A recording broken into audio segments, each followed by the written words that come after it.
First song this evening will be page 998.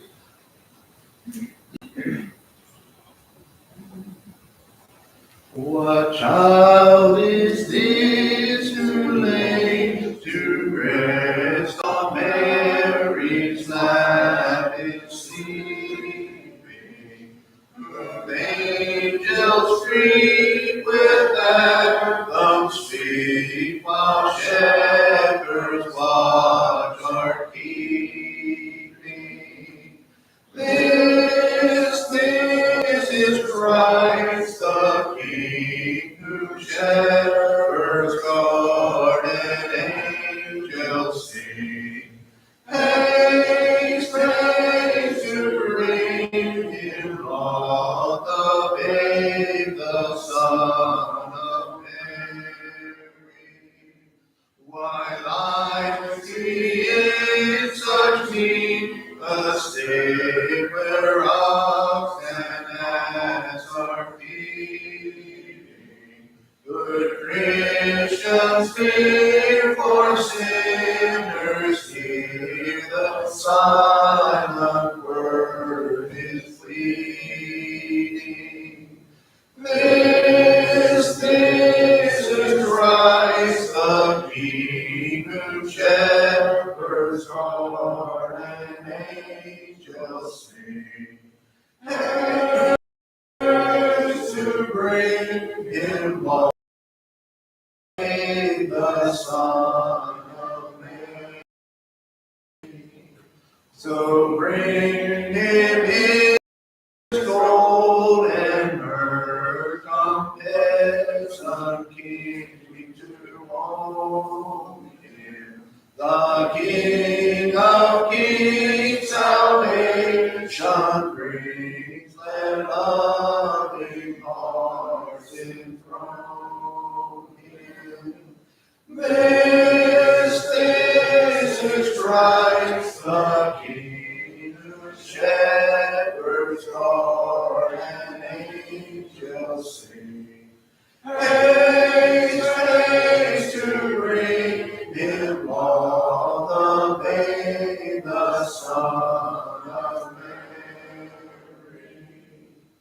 968. 960.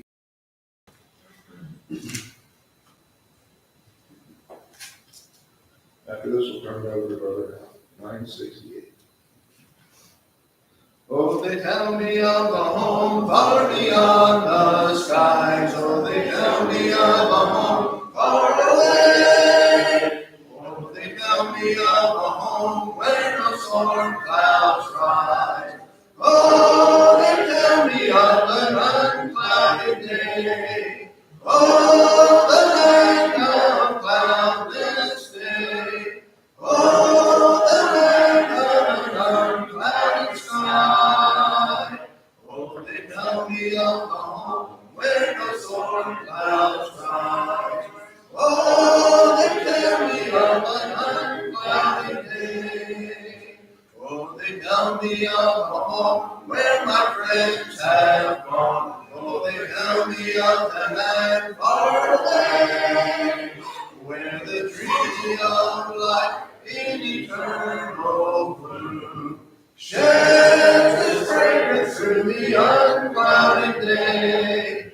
Oh, the land of cloudless day. Oh, the land of an unclouded sky. Oh, they tell me of a home where no storm clouds rise. Oh, they tell me of an unclouded day.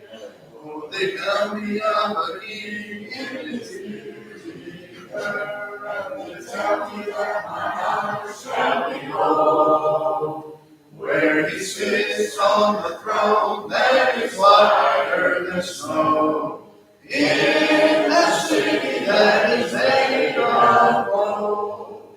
Oh, the land of cloudless day. Oh, the land of the unclouded sky. Oh, they tell me of a home where no storm clouds clouds rise. Oh, they tell me of an uncloudy day. Oh, they tell me that He smiles on His children there, and His smile drives their sorrows away. And they tell me that no tears ever come again in that lovely land of uncloudy day. Oh, the land of cloudless day. Oh, the land of the unclouded sky. Oh, they tell me of a home where no storm clouds rise. Oh, they tell me of an unclouded day. Sung after the lesson will be page 911. 911.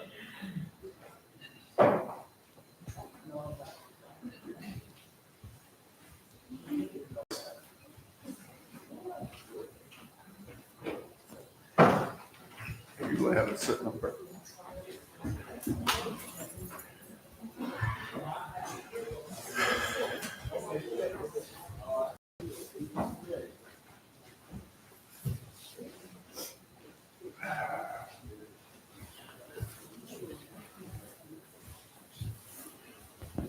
Y'all see this feminist movement?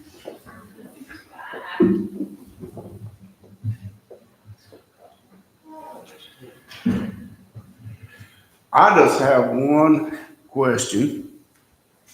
I've heard it described as brief, and I've heard it described as short, devotional on the 29th. Who you got planning to speak? Because we all know I've never been short or brief. That's a little humor there.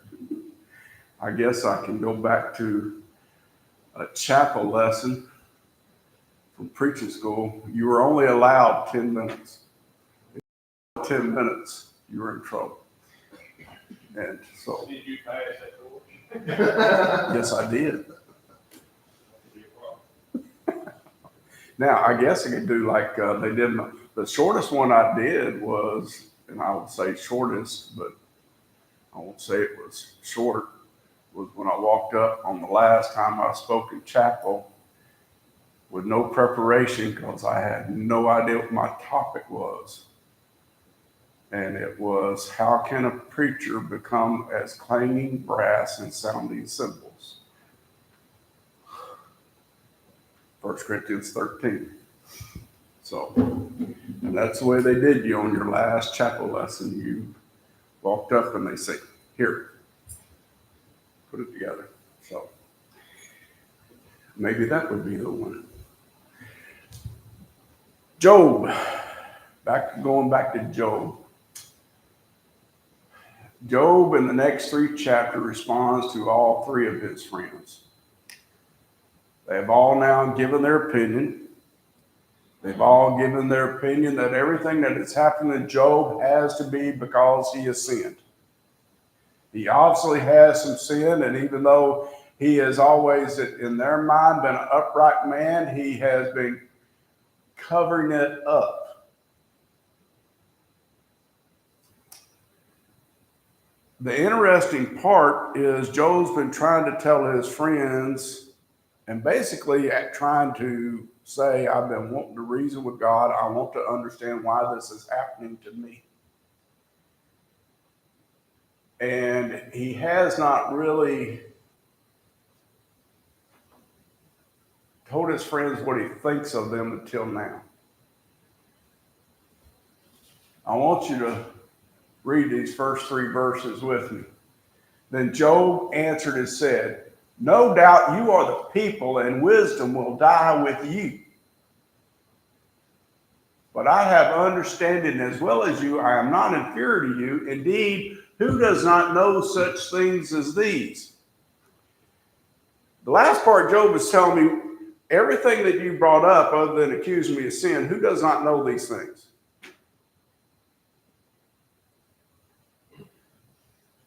But notice that first part. You are the people, and wisdom will die with you.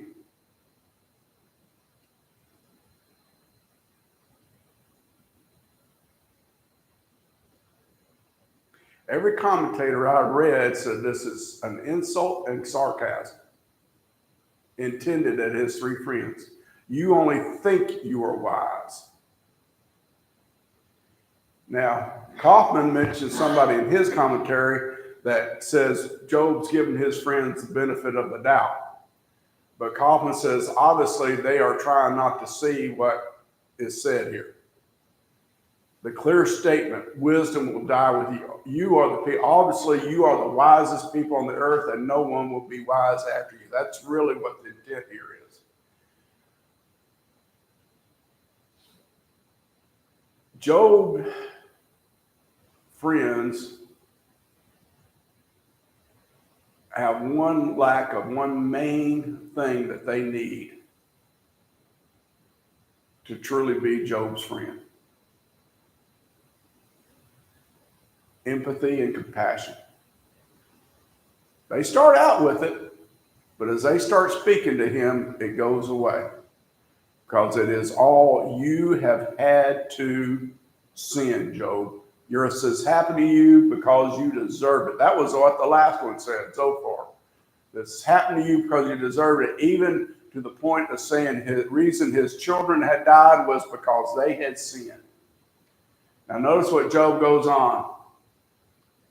I am one mocked by his friends, who called on God, and he answered him, the just and the blameless, who is ridiculed. Notice that point. Job says, God has not showed me where I've sinned, but I'm ridiculed by my friends. A lamp is despised in the thought of one who is at ease. It is made ready for those whose feet slip. The tents of robbers prosper, and those who provoke God are secure in what God provides by his hand. Here's the thought. Does the wicked ever prosper? Job says we've seen it. On your account, the wicked never prosper. And his three friends, harm never befalls the righteous. Job says this isn't true.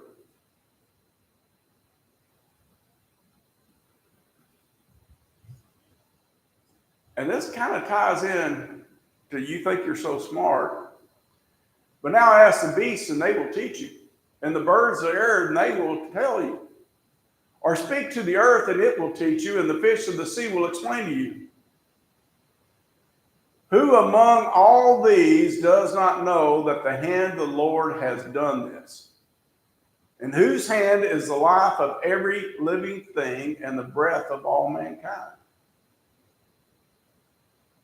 Does not the ear test words and the mouth taste its food? Wisdom is with aged men, and with length of days understanding.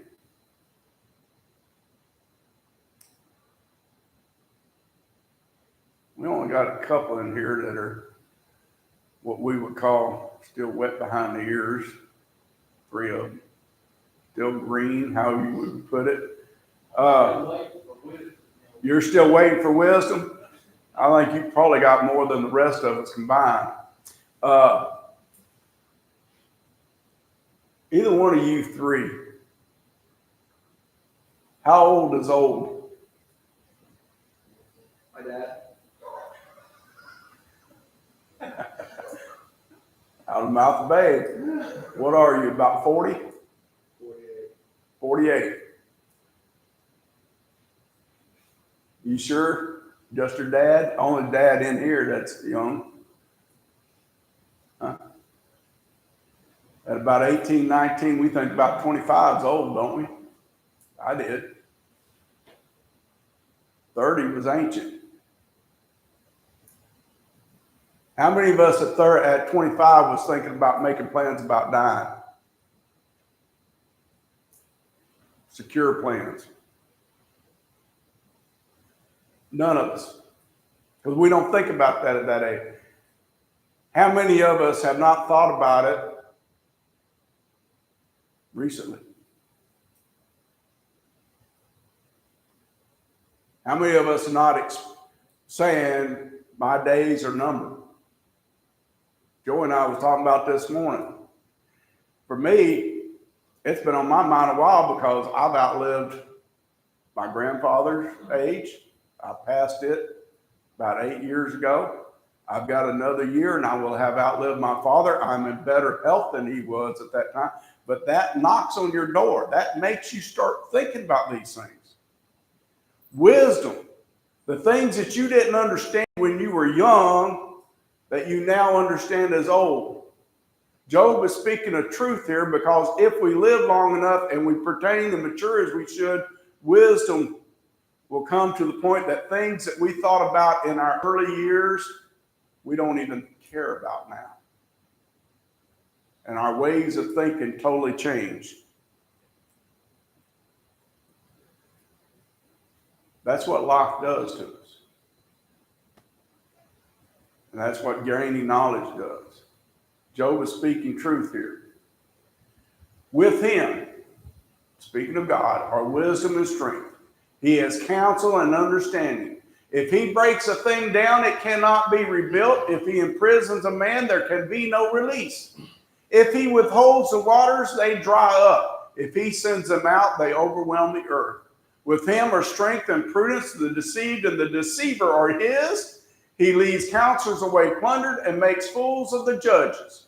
He loosens the bond of kings and binds their waist with a belt. He leads princes away plundered and overthrows the mighty. He deprives the trusted ones of speech and takes away the discernment of the elders. He pour contempt on princes and disarms the mighty. He uncovers deep things out of darkness and brings the shadow of death to light. What is not in God's hand? That's what Job is saying. He makes nation great and destroys them. He enlarges nations and guides them. He takes away the understanding of the chiefs of the people of the earth and makes them wander in a pathless wilderness. They grope in the dark without light, and he makes them stagger like a drunken man.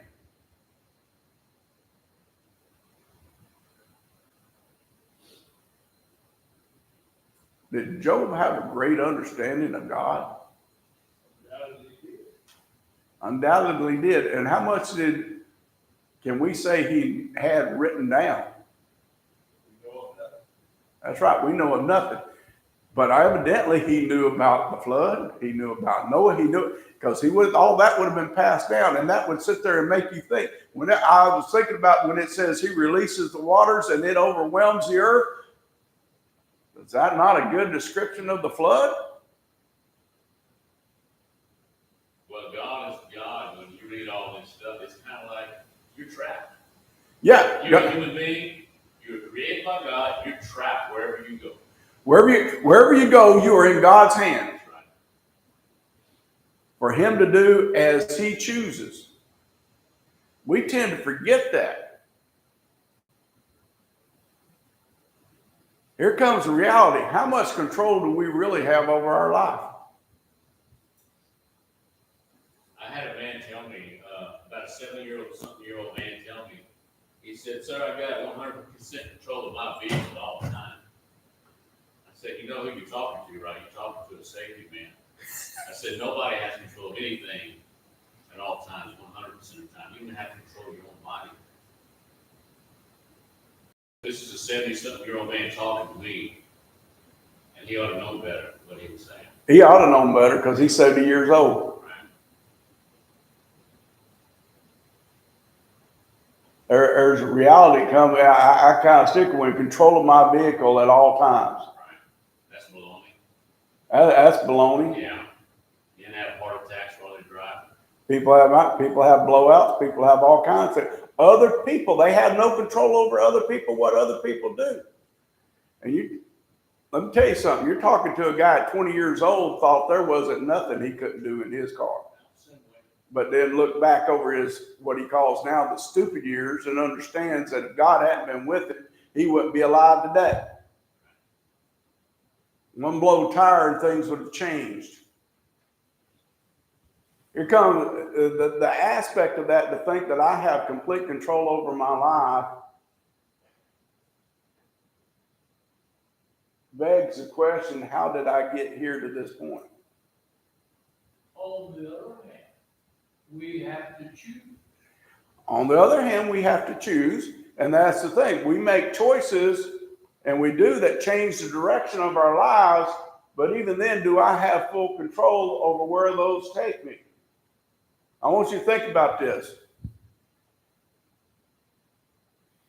David, 2 Samuel, chapter 11, sees Bathsheba bathing.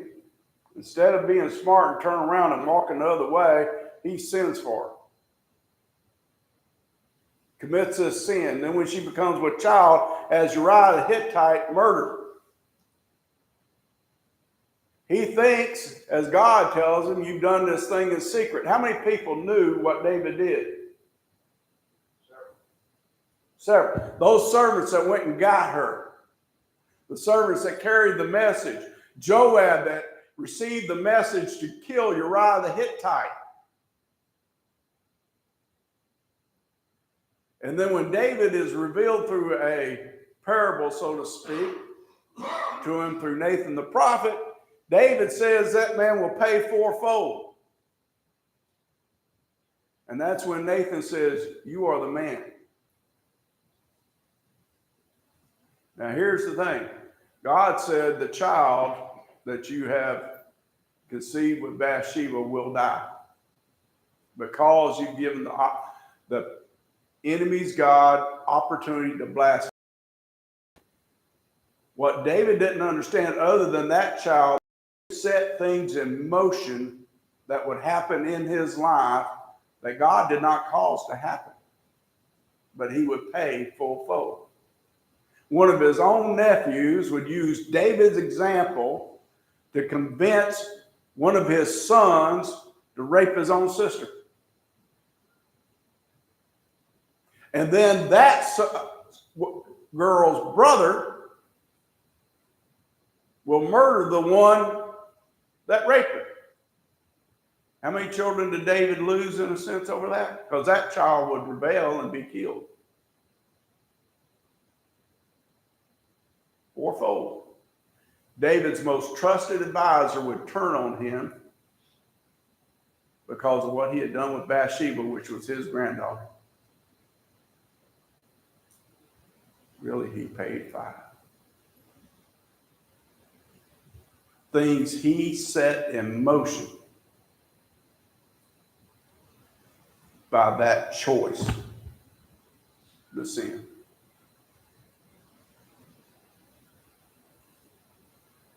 And had no control to stop it once he did it.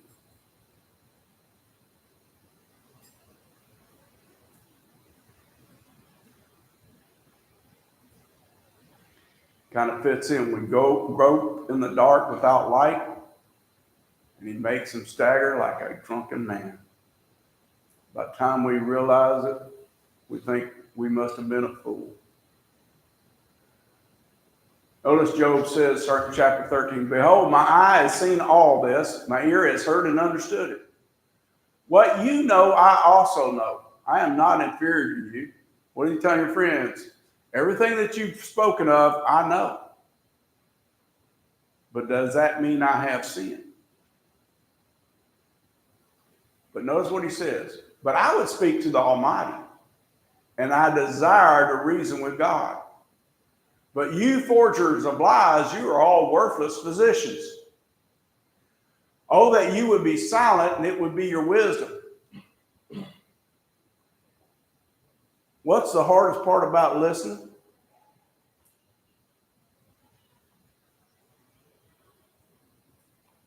Busy wanting to talk. Dwayne said, too busy wanting to talk. Not listening well. Not whistling well. Most of the time, what we're doing, me myself included, when we're listening to people, we're thinking. And we're thinking of an answer.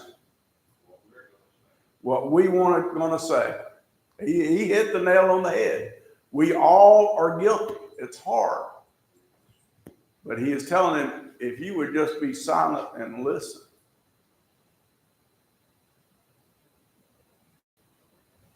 it would be wise. Now hear my reason and heed the pleadings of my lips.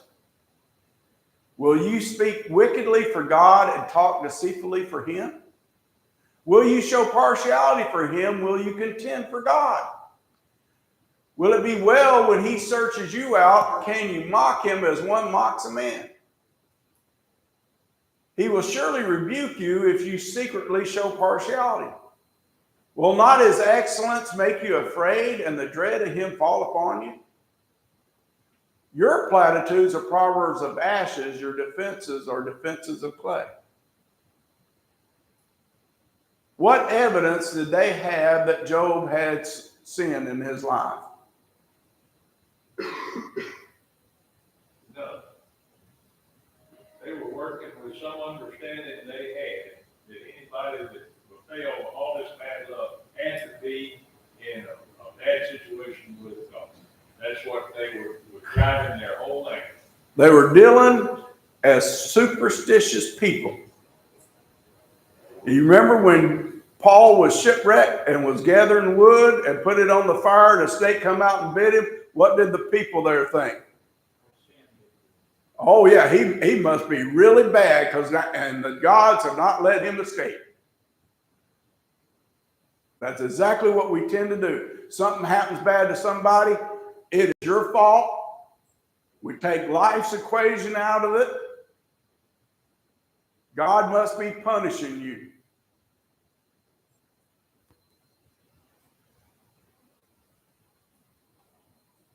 Of all the people that Job could have talked to, who should have believed him when he said, I have not sinned? His good friends. These are supposed to be the ones that would believe him. Good friends. Hold your peace with me and let me speak. Then let come on me what may. Why do I take my flesh in my teeth and put my life in my hands? Though he slay me, yet will I trust him. Even so, I will defend my own ways before him. Know what Job said. Even though I die, I'm not giving up my trust in God as you think I have. And I'm willing to stand before him and give a defense. Is Job saying he's perfect? No, but he is saying that I have always strived to be righteous. And his good friends really didn't know his heart. They didn't know him as good as they should have.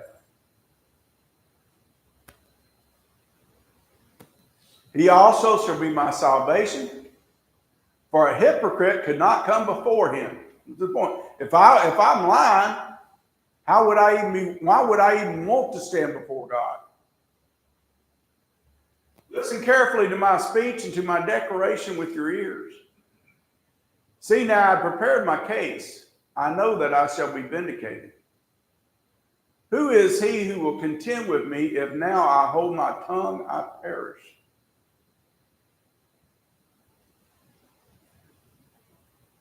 Who else do I have to speak up for me? Obviously not you three.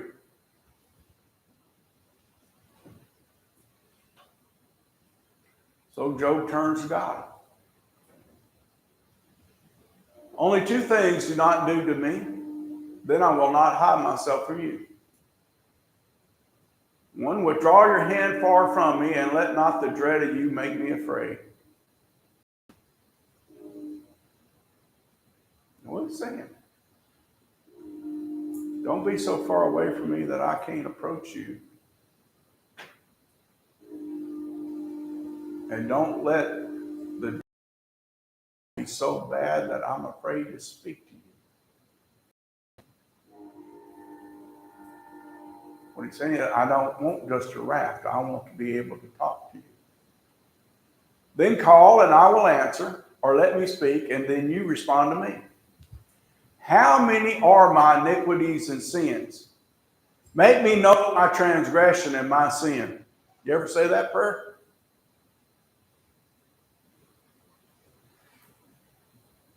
That's a good one, because you actually, throughout your day, you realize you might have sinned, but not really realizing it. Then as you get into prayer, it's like, you might have sinned in that, That is one. If there is something between you and me, tell me so I can make it right. Show it to me. If we really want to be pleasing to God, we want to recognize so we can seek forgiveness. And sometimes, and I did it many times, somebody would, in a conversation, I would say something, and the person can take it two ways after when I think about it. Well, they could have taken it two ways. It depends on where their mind is. Yeah. And where my mind can think that way, because I used to think that way. And yeah, we may have said something the wrong way and not even be intended what we said. A lot of things I ask for is to help me with my tone. Tone can be taken the wrong way.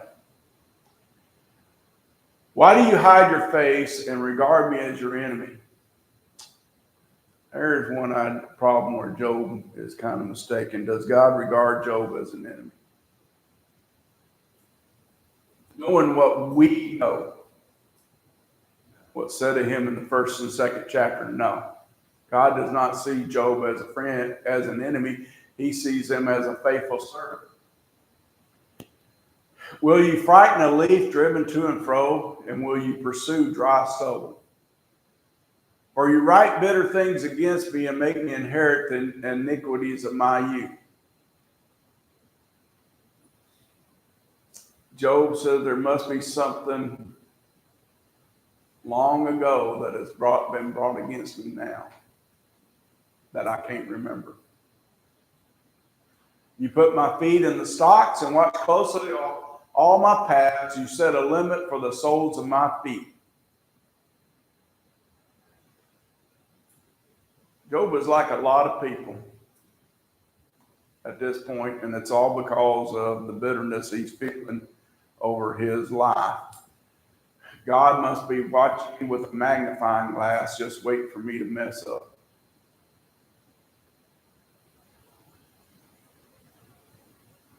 Yet, you go back, he says, I still trust in you. Part of that, you're watching me closely. And there is a limit, which there's a limit for all of us, and God knows. Man decays like a rotten thing, like a garment that is moth-eaten. Man who's born of woman is a few days and full of trouble. He comes forth like a flower and fades away. He flees like a shadow and does not continue. And do you open your eyes on such a one and bring me to judgment with yourself?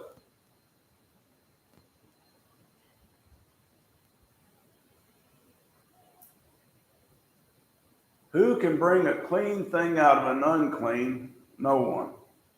Now let's stop there.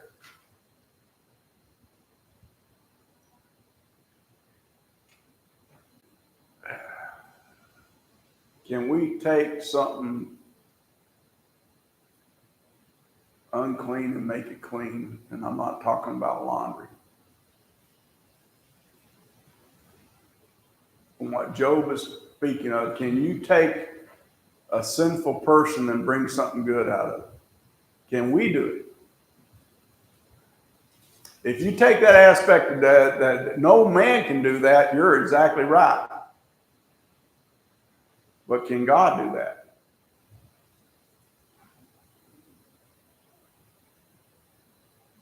We've seen him do it.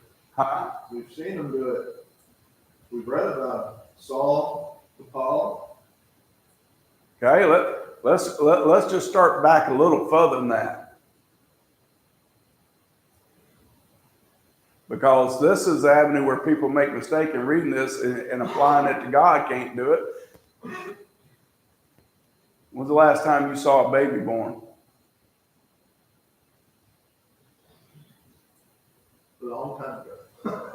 Okay, but my thought is, all right. Let's put it. When's the last time you saw a newborn baby?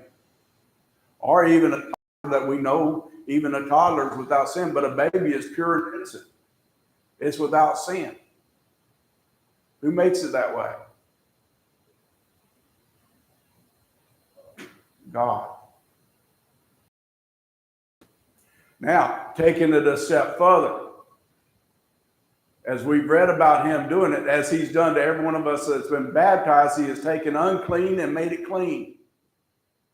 Just the same as Jesus cleansed those 10 lepers. And one of them, the foreigner, was smart enough to give thanks,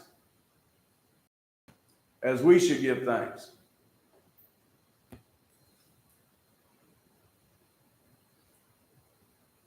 God is able to do that. Man is not. As you said, Saul of Tarsus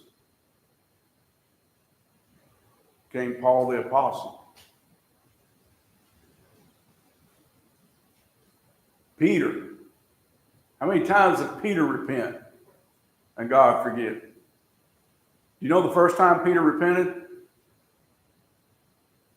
Does that come to your mind? When the Lord goes out in the boats with them, they've been fishing all night, they hadn't caught anything, and he says, lower your nets. And he says, Lord, we haven't caught anything, but on your word we'll do so. And then the haul is so big that they've got to call the friends out to help get it in the boat. And the first thing Peter says, depart from me, for I'm a sinful man.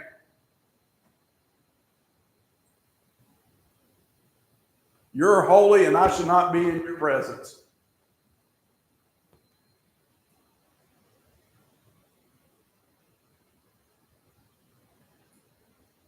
Sometimes Peter gets a bad rap.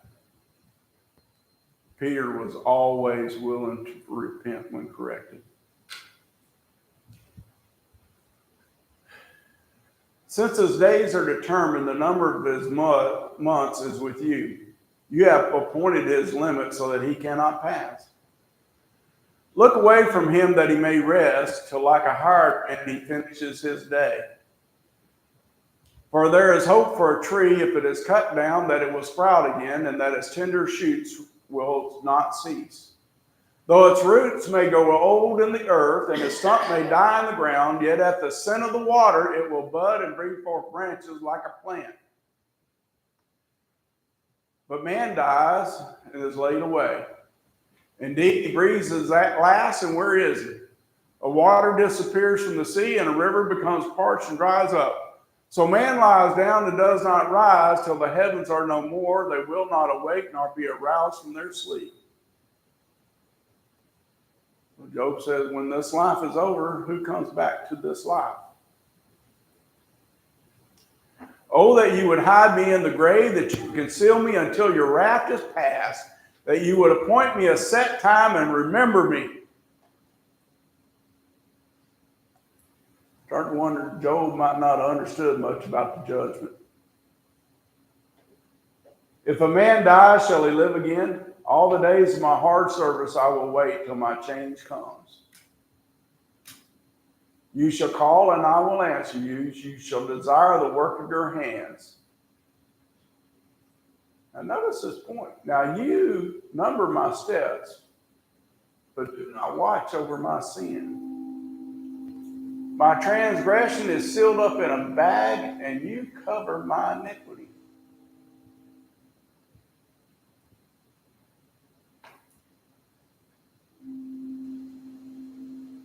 We read in the first chapter when Job's sons and daughters get together, the first thing Job would do afterwards is offer sacrifice.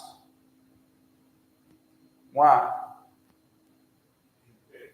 In case they may have sinned.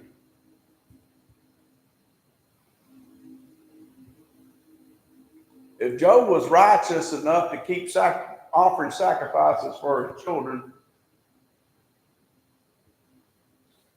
what was he doing for himself?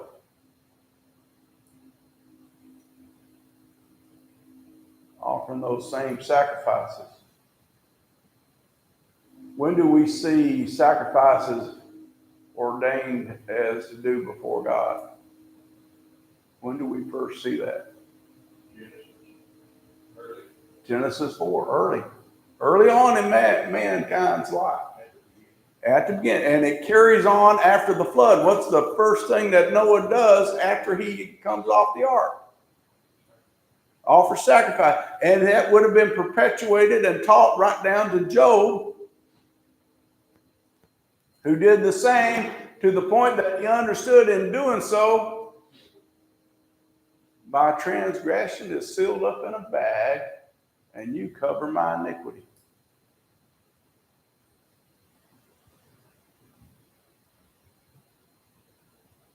I have concluded any sin forgiven is always forgiven.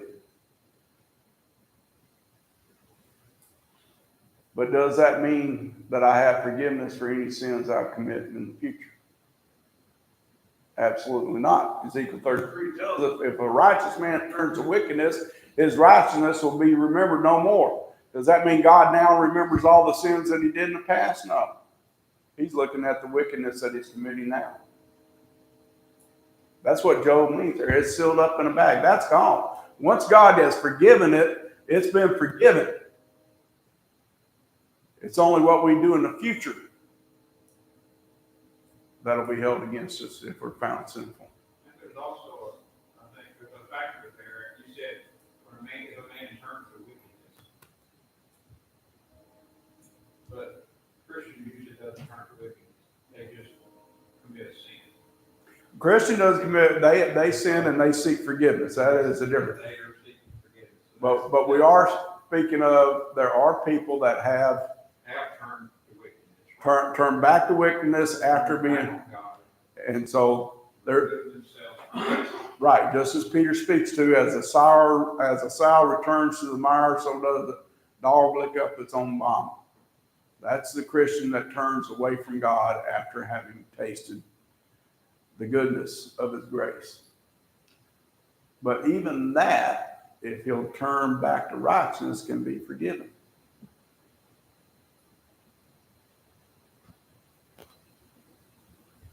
Repentance is the key. Now, but as a mountain falls and crumbles away, and as a rock is moved from its place, as water tears away stones, and as torrents wash away the soul of the earth, so you destroy the hope of man.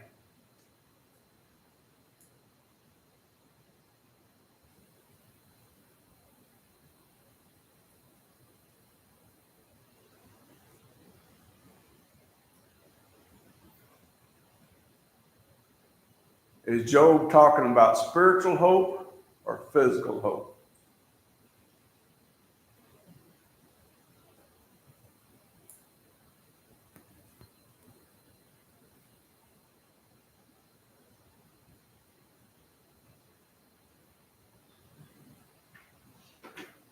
Hope that is not spiritual in God and his salvation is futile.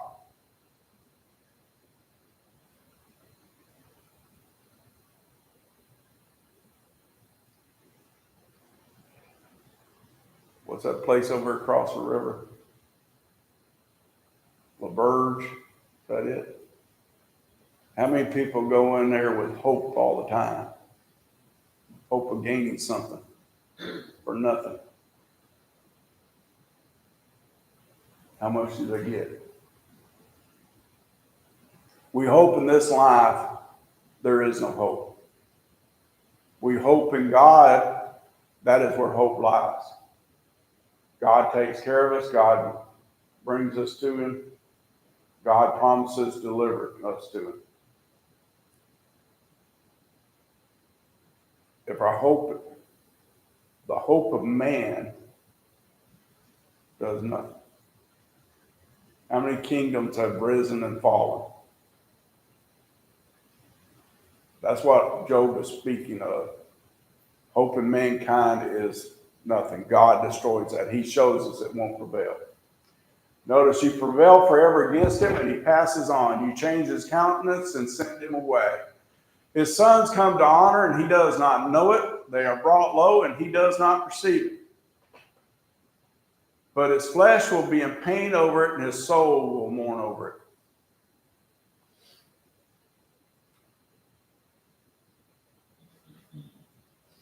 That's what happens in life.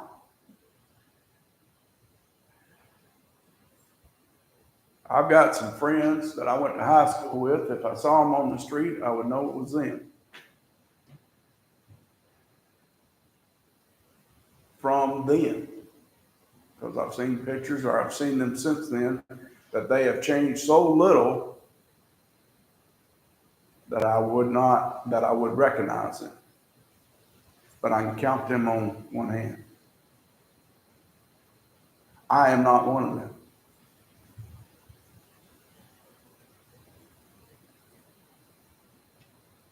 Most of us, as we age, and this is what talking about, his countenance changes, our appearance changes with age. That is a work of God. Few are the people that don't age enough that they change.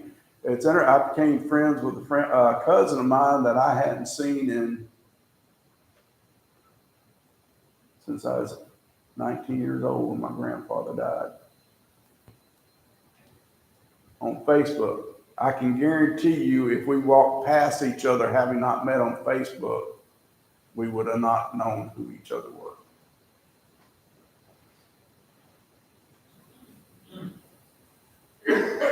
That's what Job. Things happen and we don't even realize. Know that his sons come to honor and he does not know it. They are brought low and he does not perceive it.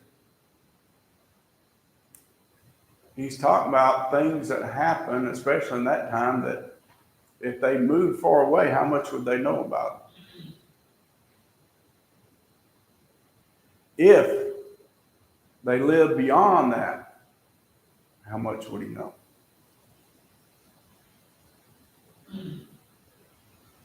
I bear one grandfather's complete name. I bear the middle name of my other grandfather. They had the same middle name, or close proximity of the two.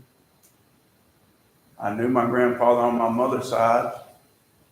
He does not know what became of me after high school, because I was barely out of high school when he died. My other grandfather didn't even have a glimmer of who I might be, because he died long before my mother and father ever got married.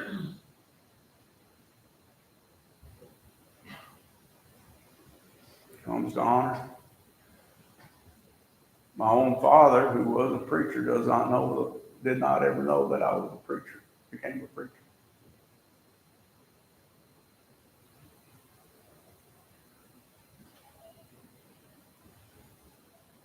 Job is speaking of how life in reality is. Things happen that way. But notice that his flesh will be in pain over it, and his soul will mourn over it.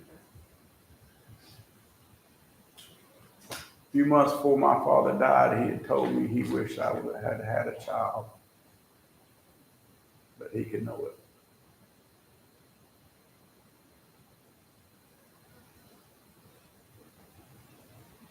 He knew at that point, if suddenly we were expecting a child, he would not live long enough to see it. That bothers us. Things like that bother us. And it's hard on us. But here comes a reality that we need to think about. If we prepare ourselves and prepare our children as we ought to do, and they live faithful and we live faithful, we will know it. What did David say about the child that died, that him and Bathsheba conceived in sin? I cannot bring him back, but I can go to him. I can know him in eternity.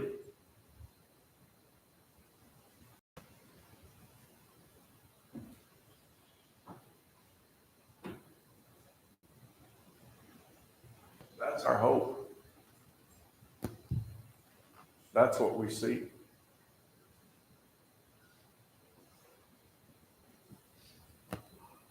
What's your invitation song?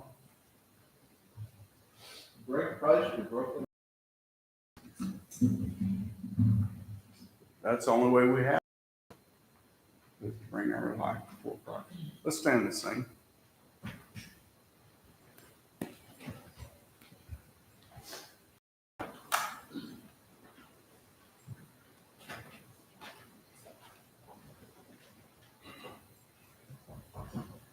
Bring Christ your broken life, so marred by sin. He will create anew, make whole again.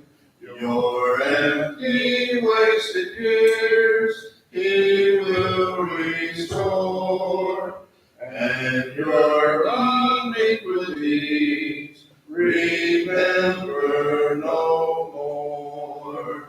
Bring Him your every care, if great or small, whatever troubles you, oh, bring it all. Bring Him the haunting fears, the painless dread.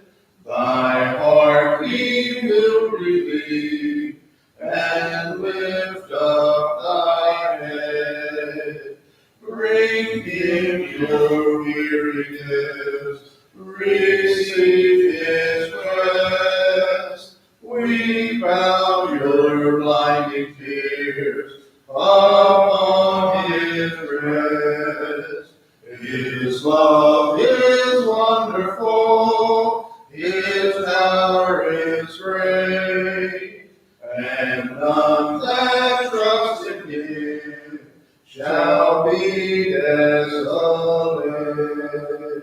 Blessed Savior of us all, almighty friend, His presence shall be ours unto the end. Without Him life would be how dark, how drear, but with Him morning breaks, and heaven is near. Thank everyone for being here this evening. Brother Don, will you close us in prayer? Dear righteous Heavenly Father, we thank you for this evening, Father, this chance we've had to assemble here and hear your word proclaimed, Father.